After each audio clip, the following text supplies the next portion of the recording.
Okay, இப்போ அருணுடைய கேள்வி உங்களுக்கு எல்லாருக்கும் புரியலைன்னா நான் திரும்ப சொல்கிறேன். அதாவது நாம் இப்போ கிறிஸ்மஸ் கொண்டாடுகிறோம், அப்போ ரோமன் கத்தோலிக்கர்களும் கிறிஸ்மஸ் என்ன பண்ணுறாங்க, கொண்டாடுகிறார்கள். அப்போ வெளியிலேருந்து பார்க்குறவங்களுக்கு அவங்களும் கிறிஸ்மஸ் கொண்டாடுறாங்க, இவங்களும் கிறிஸ்மஸ் கொண்டாடுறாங்க, பெரிய வித்தியாசம் ஒன்றும் இருக்காது அப்படின்னு தானே நினைப்பாங்க. அதானே, அதில் வேறு எதுவும் ஆட் பண்ணியிருக்கிறீங்களா? அவ்வளோதான் கேள்வி. உங்களுக்கு தெரிஞ்ச பதில் எதுவும்? முதல் அடிப்படையில் விசுவாசிகளாகிய நாம், இந்த பெந்தகோஸ்தேக்காரவங்க உட்பட எல்லாரும் என்ன நினைக்கிறாங்க, நான் வித்தியாசமாக தெரியணும்னு நினைக்கிறாங்க. நாம் ஏன் வித்தியாசமாக தெரியணும்? ஈவன் இந்த நிறையா விஷயங்களுக்கு, ட்ரெஸ்ஸில் கூட ரொம்ப பெந்தகோஸ்தே வட்டாரங்கள்லாம் ரொம்ப வித்தியாசமாக தெரியணும்னா அவங்க என்ன பண்ணுறாங்க, ஆராதனைக்கு போனாலே ஒயிட் அண்ட் ஒயிட்டில் தான் போகிறாங்க. நாம் பரிசுத்த ஜாதி, அவங்க சொல்கிற ஆன்சர் என்ன, நாம் பரிசுத்த ஜாதி. வெளிப்படுத்தின விசேஷத்தில் வெள்ளை அங்கி தரித்து கொண்டிருந்தார்கள் என்று நாம் வாசிக்கிறோம். அவங்க இன்றைக்கு வரைக்கும் ஒயிட் அண்ட் ஒயிட் பெந்தகோஸ்தேருடைய முக்கியமானவங்க. ஈவன் அதனுடைய சுவடுகளை உள்வாங்கியவர்கள் தான் ஊழியர்கள். எப்போதுமே பெரும்பாலும் என்னவா போடுறாங்க, ஒயிட் போடுறாங்க. அதுக்காகவே எனக்கு ஒயிட்டு ரொம்ப பிடிச்சிருந்துமே கூட நான் அந்த முதல் 2 வருஷத்துக்கு அப்புறம் வெள்ளை சட்டை போடுறதே விட்டுட்டேன். ஊழியத்துக்கு வந்ததுக்கப்புறம் எனக்கு ரொம்ப பிடிக்கும், பேசிக்காக பிடிக்கும். ஆனால் இவங்க வந்து பாஸ்டர்னா தான் ஒயிட் போடுறாங்கிற கான்செப்டுக்கு. ஒரு உண்மையை தெரிந்து கொள்ளுங்கள், நாம் வேறு பிரிக்கப்பட்டவர்களாக இருக்க வேண்டும் என்று வேதம் சொல்லுதே ஒழிய நாம் வித்தியாசமானவர்களாக இருக்க வேண்டும் என்று என்ன பண்ணலை, வேதம் சொல்லவில்லை. அது ஃபஸ்ட்டு அது மீனிங் புரியுதா? நாம் உலக மனிதர்களிலிருந்து வேறு பிரிக்கப்பட்டவர்களாக இருக்க வேண்டும். வித்தியாசமானவர்களாக இருப்பது நம்முடைய டார்கெட்டாக இருக்கக்கூடாது. உண்மையை சொல்ல வேண்டுமானால் கிறிஸ்தவ திருமணத்தில் நாம் வந்து சாரி கட்டி வேஷ்டி கட்டி திருமணம் பண்ணுவது தான் இந்த கலாச்சாரத்தின் ஊடான ஒரு பண்பு.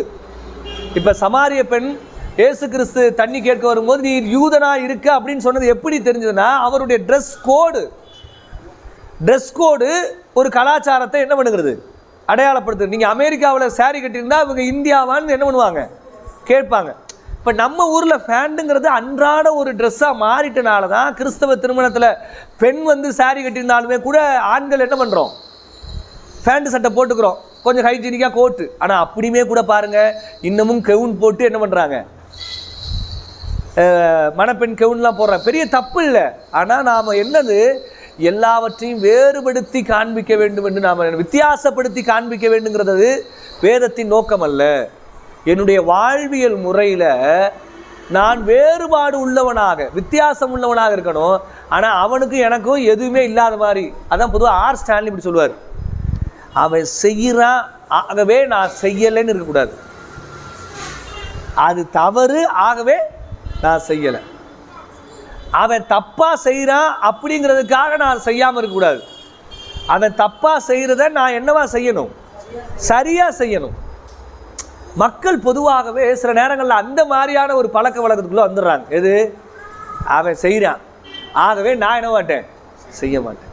இப்போ ரோமன் கத்தோலிக்கர்கள் கிறிஸ்மஸை கொண்டாடுகிறபடினால் நாம் கொண்டாடக்கூடாதா அப்படின்னு கேட்டால், முதல் நீங்கள் என்ன நினைக்கிறீங்க, வெளியில் இருக்கிறவங்க எல்லாரையும் ஒன்றா நினைப்பார்களே அப்படின்னு. முதல் ஒரு விஷயத்தை தெரிந்து கொள்ளுங்கள், இன்றைய தேதிக்கு ஆர்சி சபையாரும் மற்ற திருச்சபையிலும் வித்தியாசம் இருக்குதுன்னு எல்லாருக்குமே என்ன ஆகும் தெரியும். கோயிலுக்கு போகிறவங்களுக்கும் சபைக்கு போகிறவங்களுக்கும் என்ன இருக்குது, வித்தியாசம் இருக்குதுன்னு தெரியும். ஆனால் இன்றைய தேதிக்கு இயேசு கிறிஸ்து பிறந்தார் என்பதுதான் அவர்களுடைய நம்பிக்கை, மற்ற எல்லாருடைய நம்பிக்கை. அப்போ இயேசு கிறிஸ்து பிறந்ததை அவங்க சந்தோஷமாக என்ன பண்ணுறாங்க, நினச்சி பார்க்குறாங்க. அப்படிங்கிற புரிதல் தான் வெளியில் இருக்கிறவங்களுக்கு வறுமை ஒழிய நாம் கொண்டாடலைன்னா அவனுக்கு அடுத்த கேள்வி என்ன வரும், ஏன் இவங்க இயேசு கிறிஸ்து பிறந்ததை நினச்சி பார்க்கல. அடுத்து அவங்களுக்கு என்ன கேள்வி வரும், ஏன் இவங்க இயேசு கிறிஸ்து பிறந்ததை நினச்சி பார்க்கல அப்படின்னு. அப்படி கேள்வி வரும். ஆனால் அவன் போய் பதில் தேட மாட்டான். அதான் பிரச்சனை.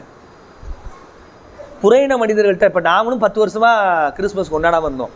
யாரை பார்த்தாலும் கிறிஸ்மஸ்லாம் பைபிளில் இல்லை பிரதர், அதெல்லாம் நாங்கள் என்ன மாட்டோம், கொண்டாட மாட்டோம், அவங்க அறியாமல் கொண்டாடுறோம். அதுக்கு மேலே அவன் நம்மக்கிட்ட ஆன்சரும் கேட்க மாட்டான். ஆனால் அவனுக்கு என்ன நினைப்போம், இவங்களுக்குள்ளேயே இயேசு கிறிஸ்து பிறந்தாரா இல்லையான்னு என்ன இருக்குது, சந்தேகம் இருக்குது போல. அப்படிதான் தோணும். ஏன்னா ஒரு மீட்கப்படாத எந்த மனிதனும் போய் நாம் ஏன் அதை செய்யாமல் இருக்கிறோங்கிற ஆய்வோ படிப்போ என்ன பண்ணுறதில்ல, செய்கிறதில்ல. ஆனால் என்ன மட்டும் வந்துடும், கேள்வி மட்டும் வரும். என்ன கேள்வி? இவங்க ஏன் செய்யலை அப்படின்னு. அப்போ முதல் ஒரு உண்மையை புரிஞ்சு கொள்ளுங்க. கத்தோலிக்கர் செய்கிறதெல்லாம் நாம் செய்யக்கூடாதுன்னு நினச்சோம்னா அவர்கள் கர்த்தருடைய பந்தியை என்ன பண்ணுறாங்க, செய்கிறாங்க. அதுதான் மாசுன்னு அவங்க செய்கிறாங்க. ரெண்டாவது, அவர்கள் காணிக்கை என்ன பண்ணுறாங்க, வாங்குறாங்க. ரெண்டாவது, அவர்கள் திரியேகத்துவத்தை ஆழமாக நம்புகிறார்கள். திருச்சபை வரலாற்றில் அவர்கள் காத்து கொண்ட உபதேசத்தில் முக்கியமான ஒரு உபதேசம் என்ன தெரியுமா? திரியேகத்துவத்தை. அன்றைக்கு எவ்வளவோ கள்ள உபதேசம் வந்ததுலேருந்து ரோமன் கத்தோலிக்கர்கள் அந்த உபதேச ஸ்ட்ராங்காக என்ன பண்ணுறாங்க, பிலீவ் பண்ணுறாங்க. இந்த அச்சிஷ்ட சிலுவைன்னு ஒன்று போடுவாங்க. பிதா, மறந்தே போச்சு, பிதா சுதன் பரிசுத்த ஆவியின் பெயராலே ஆமென். இது அச்சிஷ்ட சிலுவைங்கிறது இன்னும் கொஞ்சம் பெருசாக வரும். அச்சிஷ்ட சிலுவை அடையாளத்தினாலே எங்கள் சத்துருக்களிலிருந்து எங்களை ரட்சித்துக் கொள்ளுங்க, வேறு ஒரு பெரிய இது வரும். அவர்கள் எல்லா செயலையுமே நீங்கள் கிட்டத்தட்ட நீங்கள் ஜெபம் பண்ணாலும் சரி, எல்லா செயலையுமே கன்க்ளூஷன் பண்ணும்போது திரியேகத்துவத்தினுடைய நாமத்தில் தான் என்ன பண்ணுவாங்க, முடிப்பாங்க. பிதா குமாரன் பரிசுத்த ஆவியினால் உன்னை ஆசீர்வதிக்கிறேன். இப்போ நாமளாவது வெறும் இயேசுவின் நாமத்தினாலே உன்னை ஆசீர்வதிக்கிறேன்னு பண்ணுவோம், முடிப்போம்.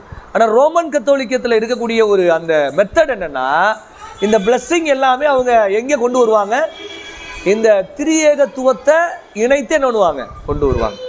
ஆகவே அவர்கள் ஒன்றை பின்பற்றுகிறபடினால் அது தவறு என்று நாம் நினைப்பதே என்னது, தவறு. நாம் வேறுபடுத்தி வாழ வேண்டும் என்று வேதம் சொல்கிற ஒழிய வித்தியாசமாக உடை உடுத்த வேண்டும், வித்தியாசமாக ஆராதிக்க வேண்டும், வித்தியாசமாக நாம் வாழ்வியல் முறை இருக்க வேண்டும் என்று என்ன பண்ணலை, சொல்லலை. இப்படி வித்தியாசப்படுத்தி தான் இன்றைக்கு அநேகர் விசுவாசத்துக்கு வருவதற்கு தடையாக இருக்குது. இவங்க சபைக்கு போயிட்டா தாலி அறுத்துரும், நம்மளை அப்படிலாம் சொல்லுவாங்க. தாலி அறுத்தான் சபையெல்லாம் சொல்லுவாங்க. ஏன்னா நகை கலட்டனுங்கிற கான்செப்ட் இருக்கும் போது ஒரு 10 வருஷத்துக்கு முன்னாடி தாலி அறுத்துருவாங்கப்பா, அவங்க சபைக்கு போயிட்டா நீங்கள் என்னடுவாங்க, தாலி அறுத்துருவாங்க. ஏன்னா இவங்க வேறுபாடு. கடவுளுக்காக நகையை கூட இழக்க மாட்டீங்களா, கடவுளுக்காக பொட்டை கூட இழக்க மாட்டீங்களா? இப்போ அவன் அதை ஒரு பெருசாக நம்பிக்கிட்டு இருக்கிறான். ஒரு கிண்டு குடும்பத்திலேருந்து ஒருத்தர் வர்றவனை நீ பொட்டு வைக்காதன்னு சொன்னால் அவன் குடும்பத்தில் இருக்கிறவன் என்ன நினைப்பான், ஏன் உன் புருஷன் செத்து போயிட்டானா, அவனை பற்றி அப்படி தான். உடனே இவங்க சொல்ல, நீங்கள் கடவுளுக்காக இதை கூட இழக்க மாட்டேன். அப்போ நீங்கள் ஒரு விஷயத்தை புரிந்து கொள்ளுங்கள், ஒருவர் செய்கிறபடினால் அதை செய்யக்கூடாது. சில திருச்சபையில் கொலுசு போடக்கூடாதுன்னு ரொம்ப ரூல்ஸு. மூக்குத்திங்கிறது மகா பெரிய அநீதி நம்புகிறாங்க. ஏன் அதை விக்கிரக தெய்வங்களில் நம்புகிறாங்க அப்படின்லாம். எப்பா, பெண்ணை தெய்வமாக வணங்குறவன் பெண்ணை எப்படி அலங்கரிப்பார்களோ அது போல தான் என்ன பண்ணுவான், அவங்க தெய்வத்தை அலங்கரிப்பாங்க. அதுக்காக அவங்களுக்கு அலங்காரம் போடுறதுலாம் நம்ம செய்யக்கூடாதுன்னு சொன்னால், அவர்கள் இப்போ வேளாங்கண்ணியில் மாதாவை எப்படி அலங்கரிப்பாங்க, புடவை பாசி கிரீடம் இதெல்லாம் என்ன பண்ணுறாங்க, போட்டு அலங்கரிப்பாங்க. அப்போது எப்படிப்பட்ட ஒரு நபரை தெய்வமாக வணங்குகிறார்களோ அவர்களை வழிபடுகிறவர்கள் அதை செய்கிறபடினா நாம் செய்யக்கூடாது அப்படிங்கிறது தவறு. ஃபஸ்ட்டு மூட நம்பிக்கைக்கு ஏதுவான வழிபாட்டு முறையை கிறிஸ்தவர்கள் என்னக்கூடாது, செய்யக்கூடாது. இப்போ மெழுகுதிரி கொளுத்துறதெல்லாம் நாம் ஏன் செய்கிறதில்ல, இவங்க என்னது மெழுகுதிரி கொளுத்தி வழிபட்டால் அது ஒரு ஆசீர்வாதத்தை கொடுக்கும் அப்படிங்கிறதுலாம் மூட நம்பிக்கை. அப்படிலாம் ஒன்றுமே இல்லையே. கடவுளுக்கு மெழுகுதிரி கொளுத்துன்னு என்ன சட்டம்? நீங்கள் அன்னைக்கு கோயிலில் போய் கொளுத்துனாங்கன்னா கோயிலில் கரண்ட் இருக்காது, லிட்டரலாக கோயிலில் என்ன இருக்காது, கரண்ட் இருக்காது. கோயிலே எவ்வளோ நேரம் தான் மெழுகுதிரி வச்சுட்டு முடியும்.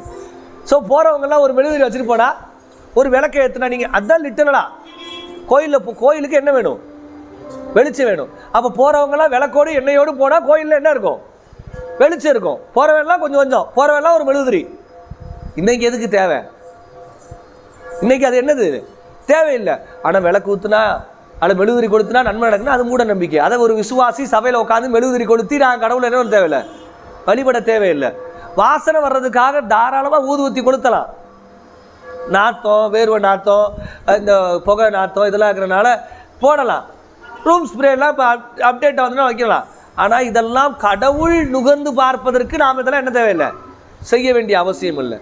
ஆகவே நாம் அவைகளை என்ன பண்ணுவதில்லை, செய்வதில்லை. அப்போ மூட நம்பிக்கைகளை செய்யக்கூடாது. கிறிஸ்துவுக்கு எதிரான, தேவத்துவத்துக்கு எதிரான ஒரு நம்பிக்கையை நாம் என்னக்கூடாது, செய்யக்கூடாது. அதில் ஒன்று தான் விக்கிரக ஆராதனை. ரோமன் கத்தோலிக்கர்களை ஏன் சிலையை வைக்கிறாங்க? கடவுள் உருவத்தில் இல்லைன்னு வேதம் என்ன பண்ணுது, சொல்லுது. ரெண்டாவது, கடவுளை உருவத்தில் என்ன கூடாது, வழிபடக்கூடாது. ஸோ ஆகவே நாம் தேவனுடைய வார்த்தைக்கு எதிராகவும் மூட நம்பிக்கைக்கு நேராக இருக்கிற பின்பற்றக்கூடிய எல்லாவற்றையும் நாம் என்ன பண்ண வேண்டும், புறக்கணிக்க வேண்டும். ஆனால் அதை தவிர்த்த நல்ல விஷயங்களை நாம் என்ன பண்ணலாம், உள்வாங்கலாம். பெண்ணை தகப்பன் கைபிடித்து பிடிப்பது யார்கிட்ட வந்த பழக்கம்தான்? ரோமன் கத்தோலிக்கர் தான் செஞ்சுக்கிட்டு இருந்தாங்க. திருமணத்தின் நேரத்தில் அப்போ அதை என்ன பண்ணுவாங்க, செய்வாங்க, சில இதில் செய்வாங்க. ஈவன் அது பக்த கலாச்சாரத்தில் கூட என்ன அது இருக்குது. அந்த பெண் பிள்ளையை பெற்றெடுத்த பெற்றோர் அது கன்னிகாதானம் மற்ற நம்பிக்கையில் கூட இருக்குது. ஆனால் அது ஒரு நல்ல பண்பாக இருக்கிறபடினால் கிறிஸ்தவர்கள் அதை என்ன பண்ணுறாங்க, செய்கிறாங்க. அதுக்காக அதை செய்யாமல் கல்யாணம் பண்ணி வைக்கிற திருமணம்லாம் இருக்குது. அது செல்லுபடி ஆகாதுன்னு நம்ம என்ன பண்ணுறதில்ல, சொல்கிறதில்ல. ஆனால் நல்ல கருத்தை வலியுறுத்தக்கூடிய நல்ல பண்புகளை கிறிஸ்தவர்கள் பின்பற்றுவதில் என்ன இல்லை, தவறில்லை. ஆகவே ரோமன் கத்தோலிக்கர்கள் கொண்டாடுகிறபடினால் நாம் அதை கொண்டாடக்கூடாது என்பது எதிர்வினையை ஒழிய சரியான கருத்து கிடையாது.